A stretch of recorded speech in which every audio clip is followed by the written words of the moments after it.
I came across this Reddit page with Football Manager tips, and some of them are outrageous and surely don't work. So today I'm going to be myth busting. I'm going to try out some of the suggestions and also maybe drop in a couple of my own, which you guys all asked me to do. What's the corner tactic?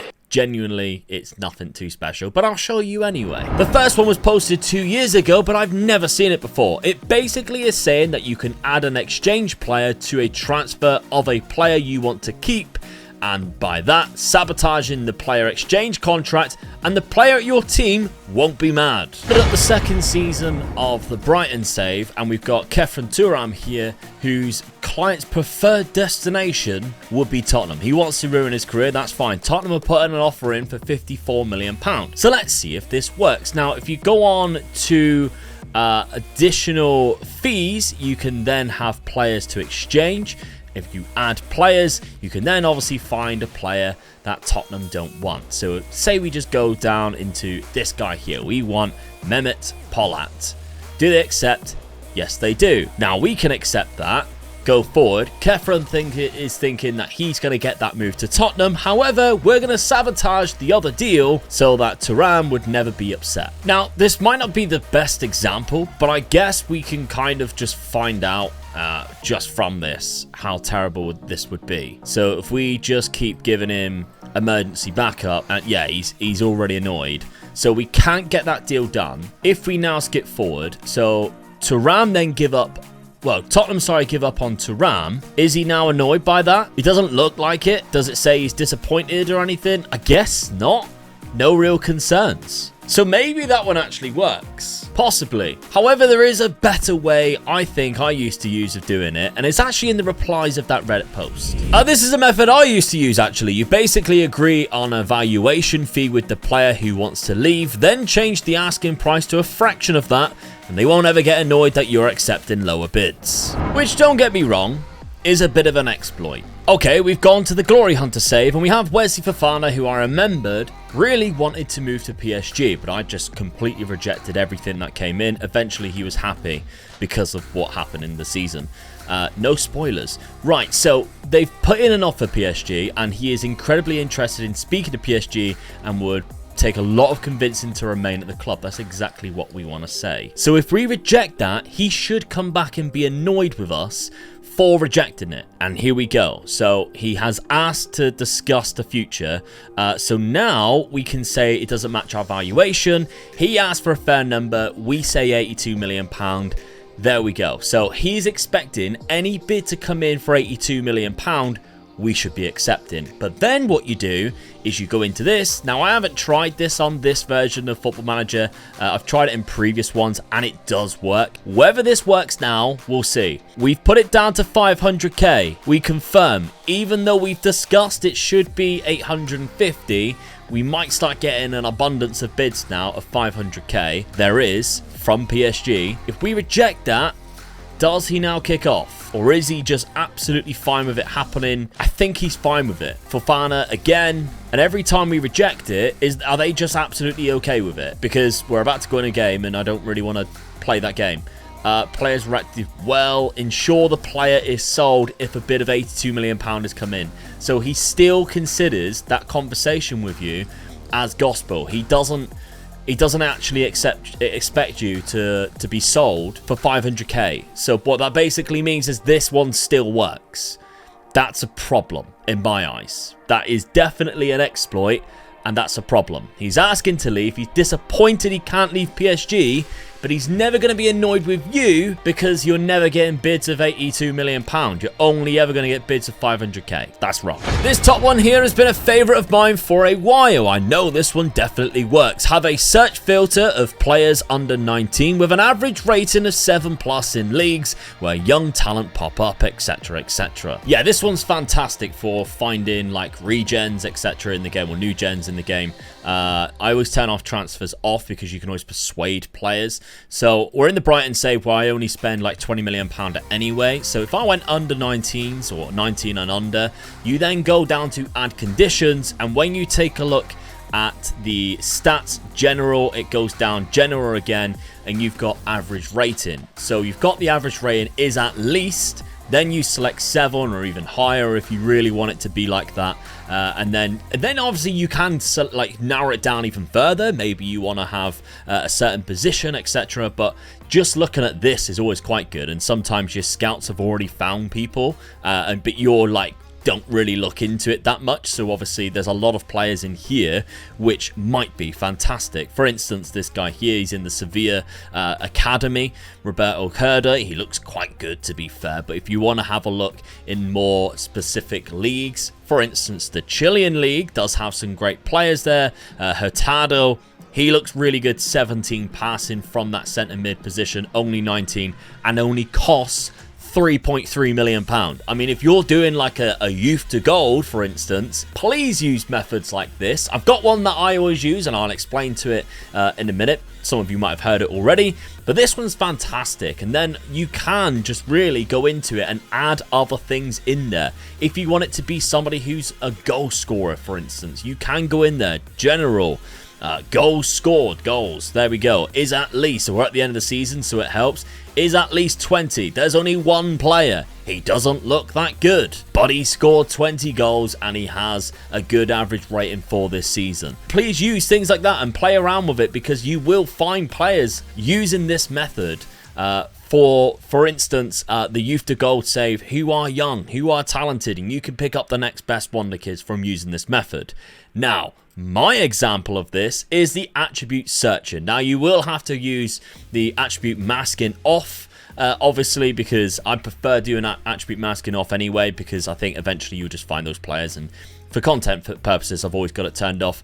But for instance, we are looking for a striker. Let's see if we can find one, age 19 or younger. So I want them to have good finishing, good composure, good acceleration, good off the ball. To me, as a youngster, if we have that at 12 or 13, let's go 13 first, see if we can find anybody, then that for me is fantastic. Age 19, we can see there, and we have already got 9 players that we have found. There's one here at Rangers who has a very good average rating, and he's only 19 years of age. Yes, I would pick him up. Look at him, 6 foot, great heading, good leadership, good determination. He's a resolute personality. That's really good.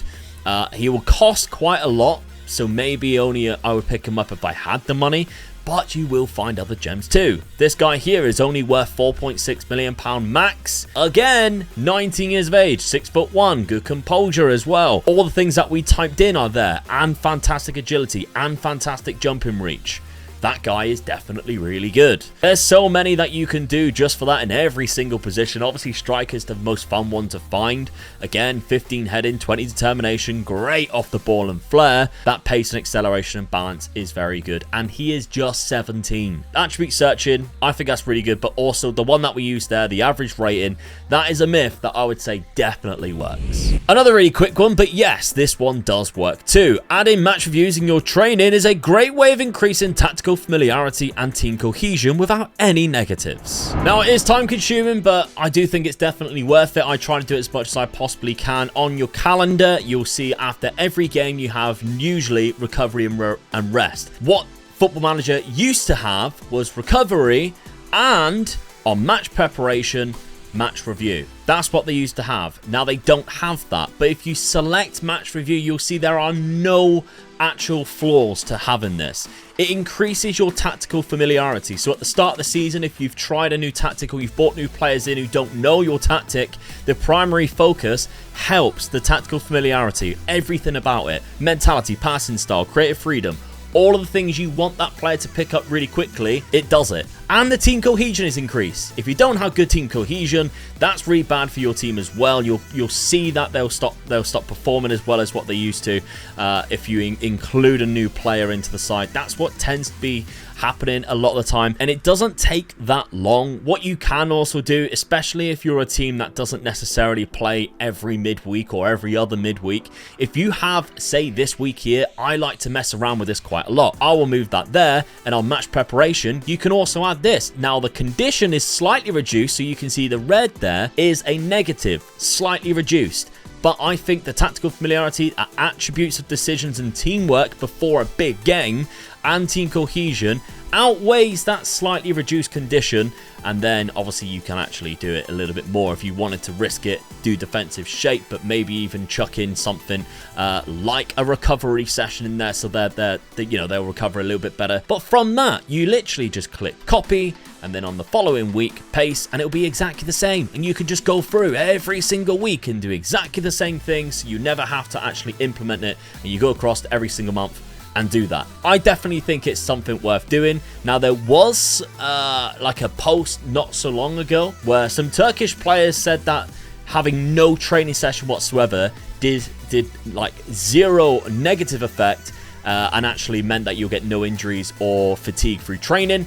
That's false. That has been busted by many YouTubers, and I've actually seen it in Discords where your attributes start to plummet, especially Wonder Kids. They might get a bit of an increase if they have highly professional personality, but a lot of the attributes really decrease. So don't ever listen to that and try it, because unless you're doing an experiment, obviously, because it doesn't work. Important tactical familiarity is when you go onto this on your tactic page and you select this one here, show tactical familiarity, these are the players that don't have very high tactical familiarity. Now, Turam on that left hand side now has a full tactical familiarity. When we bought him at the start of the series, he definitely didn't. And if we move into his actual position of here, it drops down to half. He started as a defensive midfielder, but now because we played him so often and using match reviews, he prefers, or he's more familiar with playing on that left-hand side. And look at all the levels that make sure it's really high, obviously using those match reviews. So it's definitely worth doing if you can just put the 5 minutes of time into doing that after every single game. This is a great one. Putting players returning from injury on general rehabilitation helps them recover any lost training. Let's try and find out. Now, as some of you might remember, during the first season of Glory Hunter, Tammy Abraham was on fire. As you can see, 28 goals in just 22 games. But then he tore his thigh, I think, something like that. He had a bad injury, torn thigh muscle, there we go. So he's been out for ages, 7 weeks at this point. Now, he's just returning back. So you can only do this when they have come back from a red injury, hopefully into an orange one, and they start training again. If you go to their training under development, on the additional focus, you can see you have these selected now for injury rehab. So as we can see here, because he's tore his thigh, he has lost agility. But under general rehab, you can gain acceleration, agility, balance, jumping, reach, pace, strength, and stamina. Everything else, if they've lost stamina, you got endurance, strength, jumping, reach, if you want to just be specific. So I could either just do agility and balance, or I can do general rehab and get that back.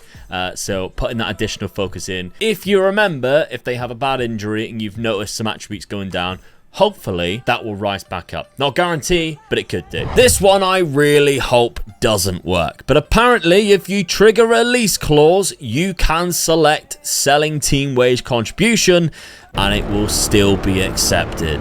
Now, because some of these are, well, some of those posts are like 2 years old now, I'm hoping that some of this has been fixed in the game, but it wouldn't surprise me if some of them still work. So minimum fee release clause, let's just select like 30 million so we can find like a decent player. So for instance, this Wonder Kid here, now he has a minimum fee release clause of 30 million. So they have to accept it because it's 30 million. But selling team wage, it goes. Right, okay. Selling team wage contribution of 3 grand when he's on 6 grand, so that's 50%. Oh no. So they still accept it. But are they only accepting it because that's his value? And obviously it's quite low. I'll try this with a better player. I think we need to have a better player for that to work.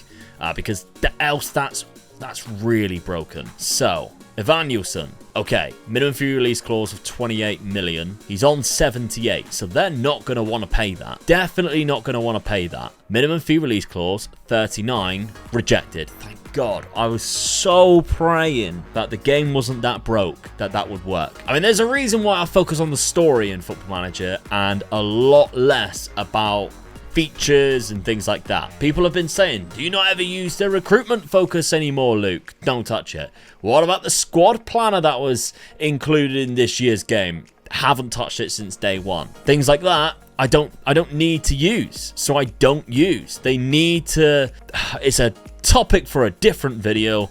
but they need to make this game look better. This is a downloaded skin. Why do I use a downloaded skin?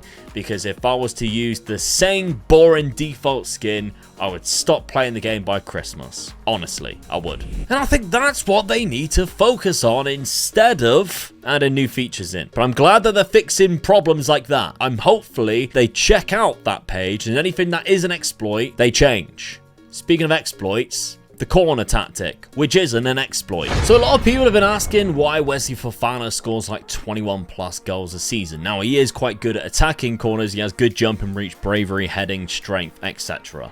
But I'm not doing anything beyond the means of what I can physically do in the game on the set piece taker. So if we take a look at my corners, yes, the near post one, we know that's been working for years, but on the other one, I'm doing far posts. So despite this guy being here, which usually drags the guy away from the near post, which is the reason why near post corners are always broke, that's nothing for here. So it just means if you aim your corners at somebody who's good at heading the ball, you'll score goals. That's not an exploit. That's just a broken feature in the game because they're allowing too many corners. So it's the game that's broke. Taking this off, because people have been in the comments, why don't you just set default corners? Why would I? Because this is part of the game. I'm not exploiting anything. It's the game which they apparently fixed in the last update to stop as many corners. All I'm doing now is aiming at the back post, and it's having...